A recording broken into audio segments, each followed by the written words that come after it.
sualın izahına baxaq. Loqaritma ilə bağlı sualdır. Görürük ki, loqaritmaların əsası eynidir.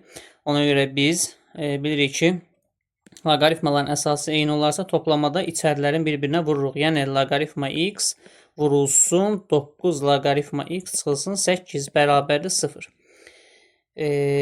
Bu içəri bərabərdir. Yəni mötərizəni içəridə atsaq, yəni bir də belə yazaq. Loqaritma 3 əsasdan mötərizəni atsaq olar 9 loqaritma kvadrat x çıxılsın 8 loqaritma x bərabərdir 0. Mötərizənin içərisi bərabərdir nəyə? 3 üstü 0-a. Çünki loqaritmik tənliyin qaydası belədir ki, əsasın üstü 0 mötərizənin içərisini verir.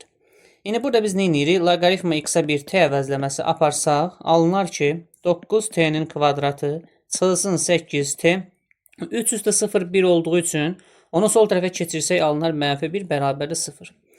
Bu kvadrat tənliyi də artıq bunun köklərini tapmaq olar. Mən şifahi deyim ki, yəni bunun bir kökü -9-da 1 olacaq, digər kökü isə 1 olacaq. Yəni hazır deyirəm, özünüz vuruqları ayırmaqla və diskriminantla tapa bilərsiniz. Onda biz əvəz etməyə qayıtsaq, loqaritma x-a biz t demişdik. Yəni bir dəfə bərabərdir -9-da 1. Bir dəfə də loqaritma x bərabərdir 1-ə.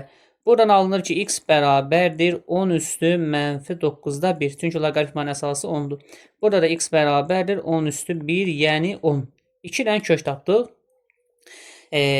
Bu kökü cavablarda görmürük. Səbəb də budur ki, biz verilən tənlikdə bu mötərizənin içərisində x-in yerinə 10 üstü -9-da 1 yazsa, onda loqaritma 10 əsasdan 10 üstü -9-da 1-in cavabı -9-da 1 olar və ümumi loqaritma 3 əsasdan -9-da 1 yaranar, onun mənası olmaz. Yəni, bax, bu kök kənar kökdür, amma 10 şərtimizi ödəyir, doğru cavab 10 olacaq.